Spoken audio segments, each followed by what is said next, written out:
Tila hugas kamay naman ng palasyo sa planong impeachment sa ikalawang pangulo ng bansa. Sa isang banda, ang tanong ay kung magpo-prosper nga ba o may patutunguhan ang impeachment complaint na ito. Bakit natin nasabi na malabo pa sa sabaw ng pusit? Una, na kung talagang totoong ayaw ma-impeach ng presidente si BP Sara, ibig sabihin, naging inutil na ang presidente. Kasama ang mga hindi maipaliwanag na kayamanan nito at ang ginawa nitong monopolyo sa kanyang mga kaalyado. Dadagan Balita News Update. At sa amin, nakapag-harvest na kami, kakatanim lang eh. So, hindi, buti na lang yung timing, hindi yung bago aanin, nakapag-ani na tayo. So, kung yung season na susunod, 5,000 pesos. Okay. It's, there's a, 5,000 pesos. Hindi mo today, hindi pa akong bangang.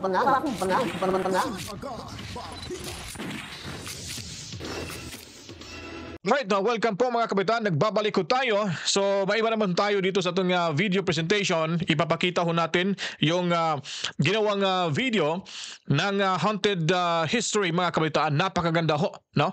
Itong impeachment complaint laban kay BP Sara Duterte at yung mga nagdaang pangulo at mga nasa justices ho natin ay ipinapakita ho nila paano ho nagkaroon ng impeachment complaint.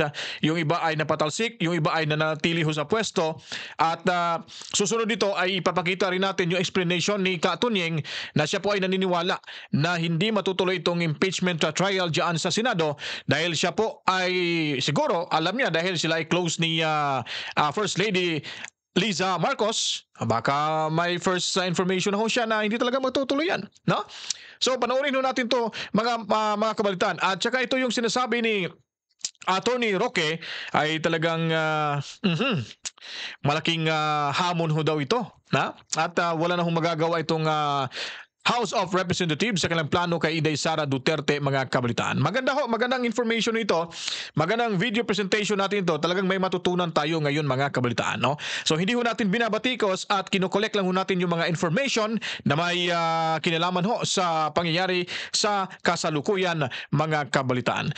Eto at panoorin niyo po mga kabalitaan. At huwag niyo pong kalimutan mag-subscribe na para lagi tayong updated sa mga kaganapan sa ating lipunan. Init na namang pinag-uusapan ang impeachment makaraang maghain ng impeachment complaint laban kay Vice President Sara Duterte ang mga nagpakilalang advocacy groups kabilang ang mga civil society organizations, religious leaders, sectoral representatives at ang mga pamilya ng mga di umano'y biktima ng extrajudicial killings.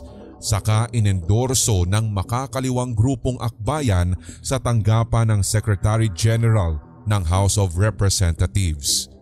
Bukod sa isyo ng confidential funds na hindi na matapos-tapos ang hearing na pilit iniuugnay sa betrayal of public trust na isa sa mga grounds for impeachment, isa rin sa nagbunsod sa paghahain nito ay ang mga binitiwang salita ng Vice President kina Bongbong at Liza Marcos at sa pinsan nitong si House Speaker Martin Romualdez kaugnay ng pagpapapatay sa mga ito sa oras na paslangin si Vice President Duterte. Sa puntong pinoproduce namin ng episode na ito ay formal nang nakapaghain ng ikalawang impeachment complaint ang halos 70 representatives ng progressive groups sa pangunguna ng bagong alyansang makabayan o bayan. Subalit, tila hugas kamay naman ng palasyo sa planong impeachment sa ikalawang pangulo ng bansa. Sa isang banda, ang tanong ay kung magpo-prosper nga ba o may patutunguhan ang impeachment complaint na ito. Kung pagbabasehan ang mga pahayag ng ilang mambabatas, tila suntok sa buwan ang kahahantungan nito gayong ipit na sa timeline ang pagpoproseso nito. Para sa ibang eksperto, wrong timing ang pagpa-file nito. Base sa saliksik ng Team Haunted History, Limitado na ang legislative calendar sapagkat meron na lamang 33 plenary sessions na nalalabi bago tuluyang mag-kick off ang panahon ng kampanya para sa 2025 midterm elections. Dagdag pa rito, napag-alaman ng Team Haunted History base sa ating mga reliable source mula sa loob mismo ng Kamara de Representantes. Ang inyong nakikita sa screen ay ang bahagi ng House Session Calendar para sa 3rd regular session. Ibukod pa ang ilang pahayag ng mga eksperto na kung pagbabasehan lamang ang timeline kabilang ang procedural requirements katulad ng committee reviews, debates at ang pagboto ng parehong chambers, sadyang kulang ang kanilang magiging panahon para rito. At kung sakaling mamadaliin ang pagpasa patungo ng Senado, magiging madugo rin ang gagawing Senate trial, ibilang pa ang katotohanan na maaaring kulangin din sa bilang ang mga senador na magiging bahagi nito, gayong hindi lingid sa kaalaman ng nakararami na for re-election ang karamihan sa kanila. Maikukonsidera mang unang vice-presidenteng nahaharap sa impeachment. Naniniwala ang karamihan sa mga law experts at political strategists na malabo at hindi magpo-prosper ang naturang reklamo. Kaya sa episode na ito mga ka-Haunted History, ating babalikan ang ilang mga matataas na opisyal ng gobyerno na hinainan at naharap sa mga impeachment complaints at maaaring dito mo pa lamang sa channel na ito malalaman maging sa videong ito na kung pagbabasehan ng mga impormasyong nakalap ng ating team, halos kalahati pala sa mga naging pangulo at maging ng mga appointed officials ng bansa ang humarap na sa impeachment. Ano nga ba ang daraan ng proseso ng impeachment? Panoorin hanggang sa dulo ng videong ito.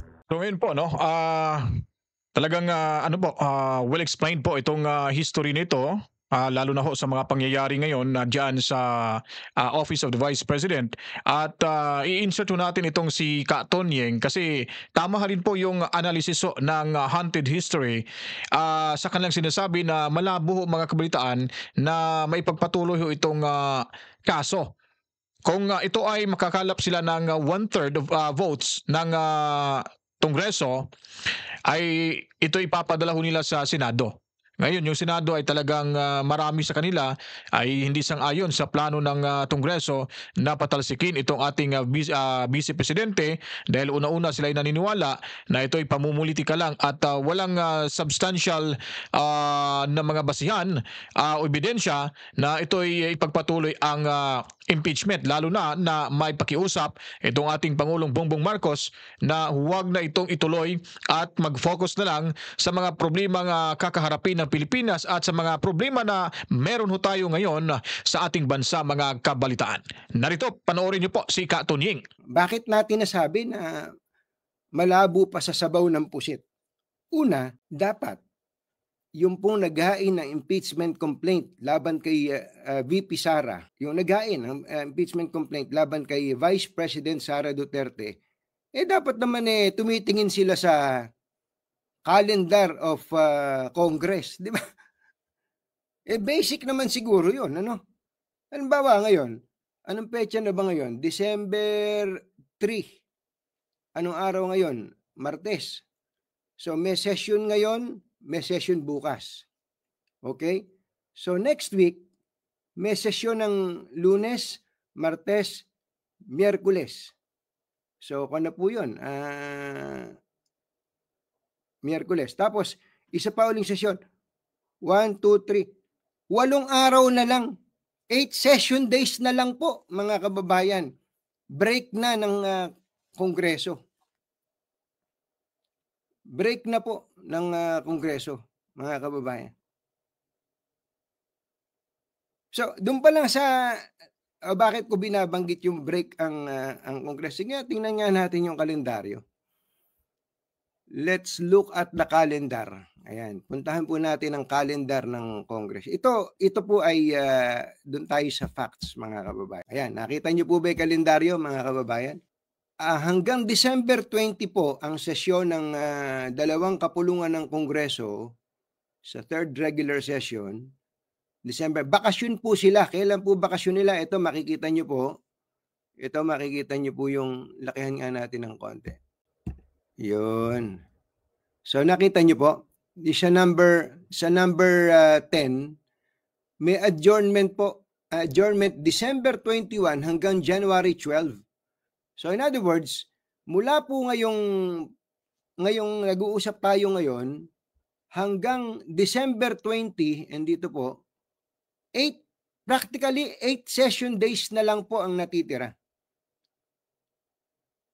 At alam po nyo, ang pinaka-importanting piece of legislation at this time of the year para po sa both houses of Congress ay yung pong tinatawag na GAB. Ito po yung General Appropriations Bill. Ito po yung budget para sa susunod na taon. Ito po ang pinaka-importanting piece of legislation na kailangang atupagin po ng ating mga mambabatas. So, nasa BICAM po ngayon yan, maaari pong bumalik na sa floor, Senate and House floor yan, pag natapos na po yung BICAM. Ito pong natitirang 8 session days sa taon na to, practically, maliban na lang kung sasagasaan na nila Speaker Romualdez yan, pero kagaya nga po nung binanggit ng Pangulo, please do not file impeachment complaint. That is the President effectively appealing to the House na wag ito unahin nyo, matatali kayo dito sa impeachment. Ngayon, sasabihin nyo, babalik naman yung sesyon Ito po yung pagbabalik ng sesyon. Tingnan nyo po yung number 11, ito po. Resumption of session, January 13, 2025 to February 7. Ilang session days lang po yan? Alam nyo po, ngayon nga, busy-busy na sa pangangampanya yung mga senador at mga congressman natin Kahit bawal pa naman sana ang mangampanya. Pero yan po, umpisa po sa resumption of session na yan, magkukuha na rin sila. Mag-uumpisa na rin po yung tinatawag na election period. Magkakampanya na po yung mga yan. Pareho po yan ang House at Senate. Doon pa lang, sasabihin na namin sa inyo na Boma Labs talaga yan. Doon muna sa ang sinasabi po natin dito, mga kababayan, yung totoong pangyayari, yung realidad, hindi po yung imagination lang natin. Dahil ako po kahit papaano, sa tagal ko na po nagko-cover ng session ng House at Senate, meron na po tayong naiintindihan dyan. May nabasa ako dito, may sinasabing special session. Sino ba nagpapatawag ng special session? Higi nga. Sino? Taas ang kamay. Sino nagpapatawag ng special session? Siya yung may karapatan nun magpatawag ng special session. Sino nakakaalam dyan? Taas ang kamay. Apo. Sino ang Presidente. Ba't magpapatawag ng special session ng Presidente para sa impeachment? Ayaw nga niya ng impeachment. Di ba? Anyway, yung sinasabi natin yung realidad. So, malabo po yun. Doon pa lang. Sige. Kunyari lang. Halimbawa,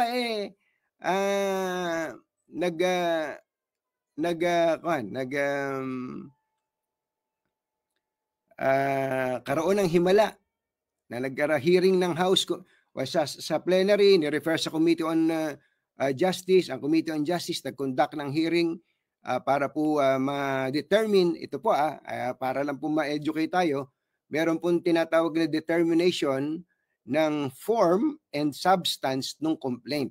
So sa House Committee on Justice level po yan, mga kababayan, and after which, kung papasa po sa committee level yan, dadalhin po sa plenary. At sa plenary po, hihimayin po yan. Anak ko, alam nyo naman ang himayan dyan.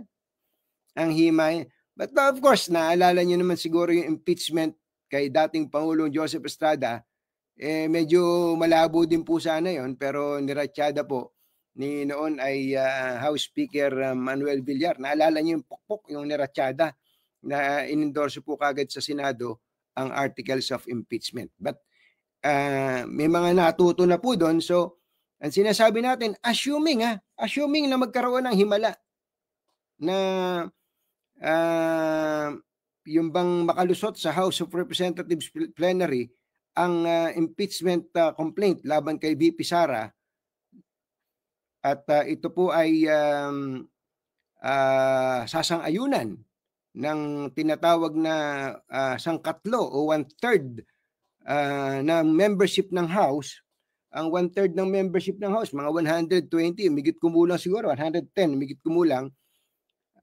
Pagkatapos, magiging articles of impeachment po yan. Magiging articles of impeachment. So, yung article of impeachment po na to ay isasabit po sa Senado, at ang Senado po ay magiging impeachment court. Naalala niyo po? Magiging impeachment court. At kapag ka po naging impeachment court ng Senado, magkakaroon ng impeachment trial. So yakita yun, yung mga naka-black robe sila na gano'n, para silang mga justices. Sila po ay mga senator judges kung tawagin.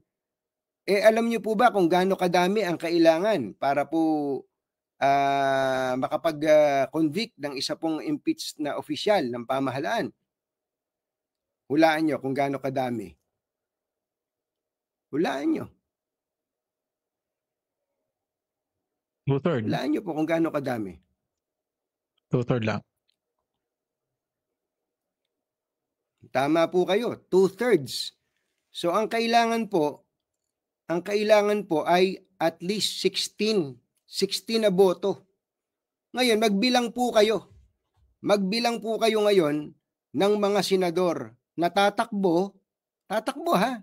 Ang pinag-uusapan natin dito bago mag-eleksyon, natatakbo at mga senador na maka Duterte.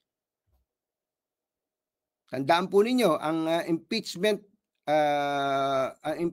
proceedings is not a judicial proceeding, it is a political process.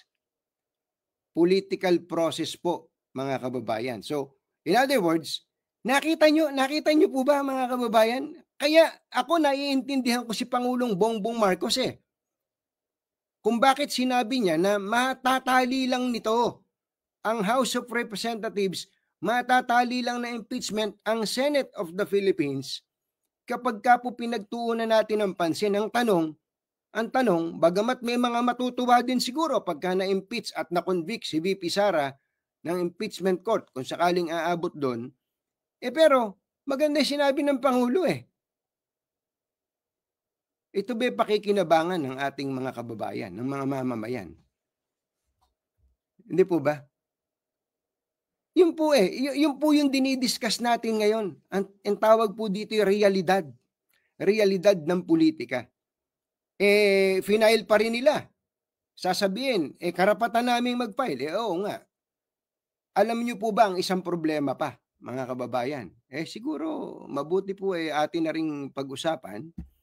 Ito pong babasahin po natin ang isa po sa mga nakalagay sa ating konstitusyon. Ang tawag po dito ay Article 11 ng ating pong konstitusyon.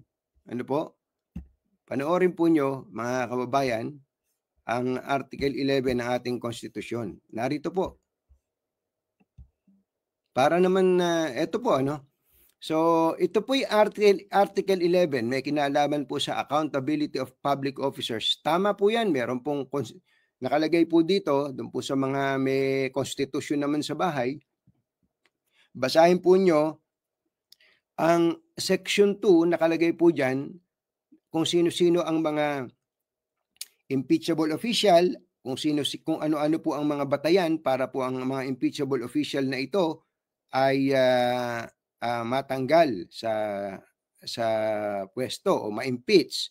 Sa Section 3, nakalagay po dyan, Section 3, Paragraph 1, nakalagay po dyan na ang House of Representatives ang may exclusive power to initiate all cases of impeachment. Okay, so Hindi po pwedeng iba, House of Representatives. At nabanggit ko na kanina, yung ginawa po ng 16 na miyembro ng civil society, may pari po dyan, may abogado, may dating sundalo, na inendorso ng isang congressman, okay na po yun. Kasi nakalagay po sa paragraph 2 ng section 3, a verified complaint for impeachment may be filed by any member of the House or by member. So, meron pong binabanggit na kung po dyan, na endorsement. So, nagawa po yun nung nag-file ng impeachment kahapon. Eto po, so kung i-refer na po ito sa committee, dapat daw pong i-refer within 10 days and referred to the proper committee within dapat daw pong mailagay sa order of business within 10 session days. O di ubos na yung 8 session days natin ngayong December, ubos na. And referred to the proper committee within 3 session days. So malabo na po ito kung talagang susundin ng House ito pong mga kalendaryo na to. Malabo na po itong ngayong natitirang session day sa taon na to. Ito basahin po natin, the committee after hearing and by a majority vote of all its members, yung committee daw po, shall submit its report to the House. Alam nyo kung gaano katagal ang pwede nilang i-consume? Within 60 session days from such referral. So pwede nilang ubusin yung 60 session days, wala na. Tapos ng eleksyon. Wala pa tayong, baka hindi pa nakakaakyat sa plenary to. Wala na pong sesyon ng Kongreso noon. So, yun po mga kabitan, no? So mismo yung malapit na kaibigan ni Liza Marcos na si Anthony Taberna ay naniniwala din na hindi matutuloy at wala na po ang itong impeachment po. Kumbaga sunog na, ika nga. Dahil sino po ba yung magbibigay ng special session? Yung pong presidente natin. Ano bang gusto mangyari ng presidente natin? Hindi itutuloy yung impeachment. So klaro na po, yun po yung naging resulta ho ng kanilang pagsisiyasat, lalo na ho itong pang-explanation ni Taberna na talagang pawang katotohanan nito kasi nakabase ito sa batas natin mga kabalitaan. At for the meantime, dadako muna tayo mga kabalitaan dito kay sino ba? Si Attorney Roque. Ito po.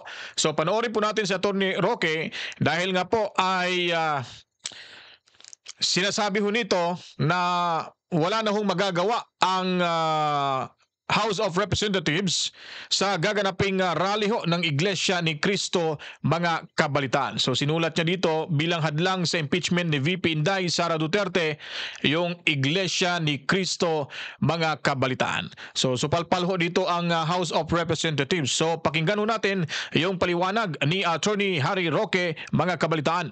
So, siguro naman alam niyo na, kinakasana ng Iglesia ni Cristo isang malawakang rally para iparating ang kanilang pagtutol sa impeachment ni VP Sara. At alam niyo ba ang balita ko, abay hindi lang Iglesia ni Cristo ang sasapi rito.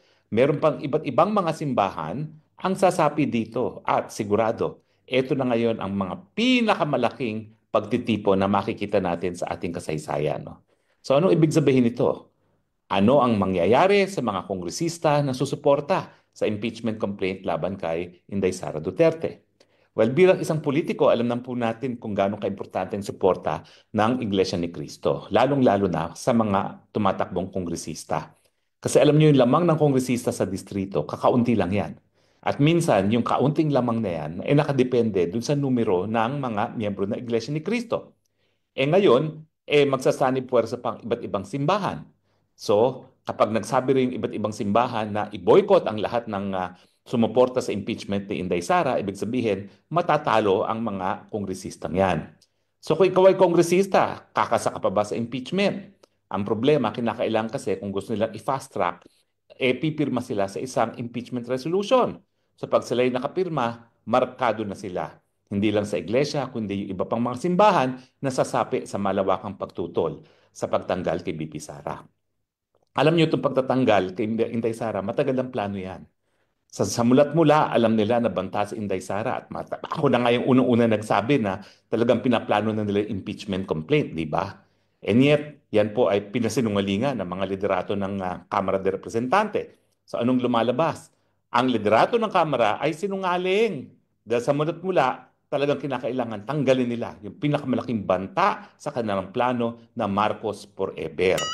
At hindi lang yan kanilang plano, no? Pag natanggal na si VP Sara at wala na talagang banta para maging presidente, isusulong po nila ang charter change. Bakit? Kasi baka maya-maya, meron na namang ibang malakas sa kandidato para masigurado na si Tambaluslos ay maging pinuno ng ating gobyerno matapos ang Marcos Jr.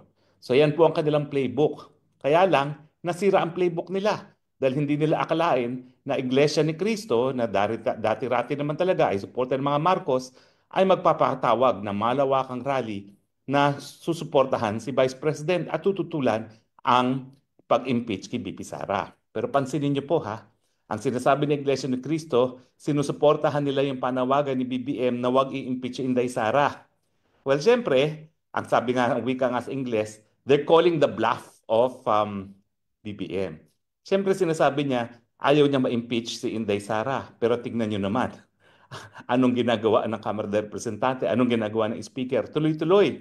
Naniniwala ba kayo na ang presidential insan ng Speaker of the House ay susuway sa kagustuhan ng presidente? Kabahagi po yan ng mas malawakang plano. At kung hindi man kasama si PBBM, sigurado dyan, yan ang plano ng Lisa Araneta Marcos at ng Romualdez at nagpapakita na kung talagang totoong ayaw ma-impeach ni Presidente si VP Sara, ibig sabihin, naging inutil na ang presidente. Dahil nga ang suspetsya ng marami, wala sa tamang pag-iisip, ang nagpapatakbo ng gobyerno ay talagang itong si Lisa Araneta Marcos at si Tambaluslos Martin Romualdez. So, dalawa lang po yan. Either, nag-good cop, bad cop lang sila, pero talagang plano nilang sirain ng tuluyan ang VP Sara Duterte, or talagang nawala na ng hawak sa kapangyarihan ng presidente at binabaliwala na siya ng kanyang may bahay at ng kanyang presidential insan. Ganun pa man, ayan na ang malaking hadlang. Sino ngayong mga kongresista ang isusugal ang kanilang political career para sa utos ng Tambaluslos na i-impeach si Inday Sara? Mas importante muna, magpatuloy sila sa kanilang buhay politika. At yan ang ibig sabihin, dapat manalo sila sa susunod na eleksyon. So ang prediction ko po, dahil dito sa malawakang pagtitipon na tinatawag ng Iglesia ni Cristo at iba pang mga simbahan, ay nako, matatakot po mga kongresista na pumirma dyan sa impeachment kahit magkano pang kwarta ang isupalpal mo sa kanilang mga mukha.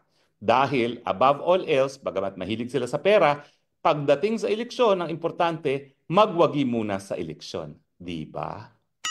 Kaya, ang tingin ko po, ang gagawin ngayon ng gobyerno, makikipag-negotiate sa iglesia na wag nang ituloy ang rally na yan. Kunwari, magbibigay ng concession, sige, hindi na namin i-impeach Inday Sara. Nako, pero wag po na kayong maniwala. Dahil kung nakita niyo yung bilyar strategy kay Estrada, biglang-bigla, wala nang butuhan, wala nang resolution, nagbiba boche na lang. At kapag nagbiba boche, hindi malalaman ng iglesia kung sino talaga ang bumoto para sa impeachment para hindi nila masuportahan. So yan ang iniisip ko na plan B nila. Viva voce at para hindi mapagdiskatahan ng Iglesia ni Cristo ang mga susuporta sa impeachment ni Inday Sara Duterte. Pero pag ginawa naman nila yan na viva voce, ang gagawin lang ng Iglesia, lahat ng mga nakaupo, ibo-boycott nila. At siguro, hindi lahat ng mga bumoto sa impeachment ay matatalo, pero karamihan nung may mga malalakas na kalaban ay matatalo. Dahil kapag sila nagdesisyon na lahat ng nagbiba boche, wag nang iboto, delikado talaga yung mga may laban sa kanilang mga distrito. Ilan lang naman yung mga walang laban talaga Siguro pa wala pang 1/4 yung mga walang laban sa kanilang mga distrito dahil nga sa term limits. Yung mga dating gobernador, kinakailangan magkongresista, mga dating mayor dapat magkongresista, at yung dating mga kongresista na third termers, sila naman ay magiging gobernador at magmamayor. So, mabuti na lang po, nariyan ang ating mga simbahan at nagagalak din po ako na bagamat hindi pa sumasali ang simbahang Katolika, itong si Sok Villegas na nanawagan na rin, no? Na dapat talaga maabala sa sobrang pamumulitika at sa sobrang korupsyon sa gobyerno ngayon. Bagamat siya po ay dilawan to the core at hindi po talaga susuporta yan kay Duterte, siguro hindi na rin niya naatim o maatim yung lantaran ng korupsyon at pamumulikan na nangyayari sa ating bayan. Kaya nagsalita na rin siya. So hindi po ako magtataka kung marami rin sa ating mga Katoliko ang makipagsanib puwersa kasama Iglesia ni Cristo at iba pang mga simbahan. Kung hindi man ang institusyon ng simbahang Katolika ay sasapi, magkakaroon din yan ng parang panawagan sa mga Katoliko na makiisa na rin. Ang tanong, ang mapipigilan ba ay ang impeachment lang ni Inday Sara Duterte o ito ba ay magdudulot na ng People Power 3? Well, siguro naman kung talagang alam nilang bumasa ng kumbaga usaping politika, alam na ni Bongbong Marcos Jr. na malapit na ang katapusan. Kapag hindi niya tinanggal ang kanyang pinsan as speaker, pag hindi niya ipinigil ang lahat ng mga paninira sa Duterte, goodbye Marcos Jr. in the same way na nag-goodbye tayo kay Marcos Sr. Ang problema kasi sa kanila, minamaliit nila ang people power. Dahil akala nila, dahil nasa kanila lahat ng salapi at sila ngayon nagplano, di ba dapat ngayong araw nito ay magkakaroon ng napakalaking pagtitipon. Nagagastusan daw ng 1.5 billion pesos. Pero hindi natuloy dahil alam nila na kahit magkano ang gastusin nila para sa isang malawakang rally, talagang magmumukhang maliit lang yan kung ikukumpara mo sa mga gastos ng rally ng mga pinagsanib ng puwersa. So mga kaibigan sana po ipaglaban natin ang demokrasya, miski hindi tayo kabahagi ng Iglesia ni Cristo, tayo po ay makiisa kapag sila'y nanawagan na ng mas malawakang pagtitipon. Ngayon po si Attorney Harry Roque na nagsasalita na rin patungkol sa rally na gaganapin baka bukas makalawa ng Iglesia ni Cristo mga kabritan. Dahil ito po ay tinik na tinik, kung mas malaking tinik para sa kanila sa kanilang karera sa politika itong si Inday Sara Duterte. Ngayon itong pinakamarami at malaking tinik sa mga plano ngayon ng Kongreso sa gagawing rally ng ating mga kapatid na kasapi ho ng Iglesia ni Cristo mga kabalitaan. Talagang dito ho, talagang malilintikan sila dahil boses na ho ng taong bayan ang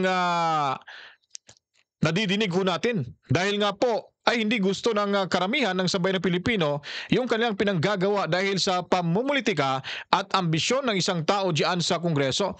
Kasi pag lumusot ho ito, pag nakulong at natanggal ho, hindi naman siguro makulong, pero pag natanggal ho sa pwesto, itong ating Vice Presidente Sara Duterte, malamang yung charter change talaga diyan na ho nila ipapasok ho yan. Kaya mahirap pa pong makalusot yan. Talagang pagsisisihan ng taong bayan pag hindi ho tayo nagkaisa sa panawagan ng INC at ni President Bongbong Marcos na tigilan na, huwag ituloy itong impeachment case laban sa pangalawang Pangulo. Ngayon po, natapos na ho yung paliwanag lahat ng ating presentation ngayon, video presentation. Well, balikan ho natin yung mga Pangulo dati na naharap sa impeachment. Kumbaga, history ito mga kabalitaan kasi marami ho sa atin na medyo nakalimutan na ho yung mga pangyayari sa impeachment na yan laban sa mga nakaraan pang mga nagdaang mga pangulo sa ating bansa. So balikan ho natin yung 100 history kasi maganda yung kailang video presentation mga kabalitaan. Napapaloob sa 1987 Philippine Constitution na ang Kongreso ay may kapangyarihan sa pag-impeach o pagtanggal sa pwesto ng mga top government officials, partikular ang Presidente, Vice-Presidente, miyembro ng Korte Suprema, miyembro ng Constitutional Commissions at maging ang Ombudsman. Mula House of Representatives, ipapasa ang complaint sa Senado para sa paglilitis o trial. Kung sakaling ma-convict ng Senado, makaraang mapatunayan ng ilang grounds for impeachment ng sinumang subjected para rito, otomatikong matatanggal sa kanyang opisina ang nabanggit na top government official. Subalit kung na-acquit, madidismiss ang complaint kaya mananatili sa kanyang tanggapan ang pinai-impeach na opisyal. Sa saliksik ng Team Haunted History, ang dating Pangulong Rodrigo Roa Duterte ay naharap rin sa impeachment complaints dulot ng di umano'y importanteng papel niya sa war on drugs na kung saan libo ang mga taong nasawi, gayon din ang kanyang stand sa West Philippine Sea dispute. Ito ay inihain sa na ng opposition lawmaker na si Gary Alejano noong March 2017, ngunit ibinasura lamang ito via unanimous votes ng House Justice Committee. Si dating Pangulong Benigno Aquino III ay hindi rin nakaligtas sa inihaing 2 impeachment complaints na nagbunsod sa mga di umano'y paglabag niya sa konstitusyon kaugnay ng Disbursement Acceleration Program o DAP at sa pag-transfer ng pondo nito sa mga ghost projects dulot lamang daw ng kanyang kapritsyo. Matatandaang 4 na araw bago ang kanyang ika-5 State of the Nation Address o SONA noong 2014, inihain ang ika-3 impeachment complaint laban kay Pinoy na may kaugnayan naman sa EDCA o mas kilala bilang Philippine-United States Enhanced Defense Cooperation Agreement. Subalit, hindi rin ito nagtagumpay. Sa pagbabalik tanaw sa kasaysayan, nabatid ng Team Haunted History. Alam nyo bang si Elpidio Quirino ang kauna-unahang pangulo ng bansa na naharap sa impeachment complaint? Base sa aming mga impormasyong nakalap, taong 1949 nang akusahan si Quirino sa paggamit ng government funds sa magarbong pagre-renovate at refurbishment ng Malacanang. Isa rin sa naging basehan ay ang alegasyon na si Quirino ay involved din sa diamond smuggling. Magkagayunman, na-dismiss ang mga reklamong ito ng Congressional Committee dahil sa lack of merit. Noong 1964, naharap sa impeachment complaint si dating Pangulong Diosdado Macapagal dahil sa mga paglabag kaugnay ng importasyon ng bigas sa iligal na pamamaraan at ayon sa detalye, ginawa umano ito ng dating Pangulo bilang pang-akit ng suporta sa publiko. Ibukod pa ang mga ginawa umano nitong iligal na pagpapatalsik sa opisina ng kanyang mga opisyales. Inakusahan rin umano si Macapagal sa paggamit sa militar upang takutin ang kanyang mga kritiko at miyembro ng oposisyon. Gayon din ang questionableng pag-deport sa isang Amerikanong businessman na nasa ilalim ng kustodiya ng Kongreso. Bagamat tila tambak ang reklamo, dinismiss rin ito ng Congressional Committee. 1 taon bago mapatalsik ng taong bayan sa pamamagitan ng 1986 People Power, 56 na mambabatas ang naghain ng impeachment complaint laban kay dating Pangulong Ferdinand Marcos Sr. At kung pagbabasehan ang mga grounds, idiniin ang umano'y graft and economic plunder ni Marcos Sr.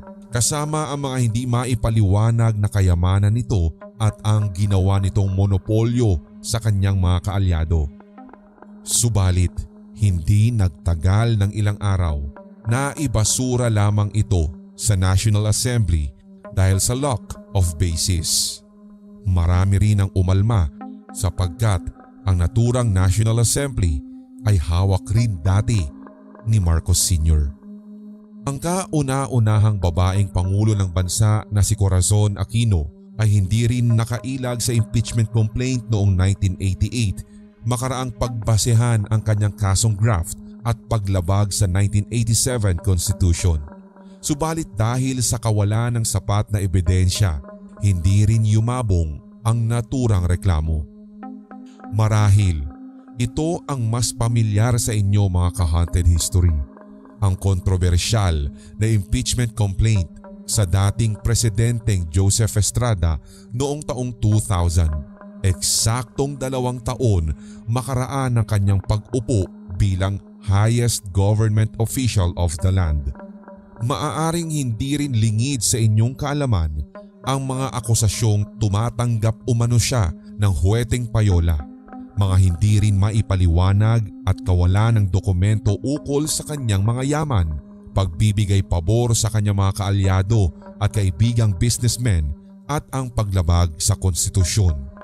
Kung susumahin, Matatandaan ang pag-walkout ng prosecution team kasabay ng pagboto ng miyembro ng Senado sa hindi pagbubukas ng kontrobersyal na ikalawang envelope na sinasabing naglalaman at tiyak na magdidiin kay Estrada sa mga nabanggit na akusasyon ang siyang naging ugat upang sumiklab ang rally sa EDSA Shrine na kung tawagin ay EDSA 2. Ito rin ang nagbuwag sa suporta ng ilan pang mahahalagang government offices maging ng kanyang mga opisyales ng militar na siyang nagdulot ng pagpapatalsik sa kanya sa pwesto.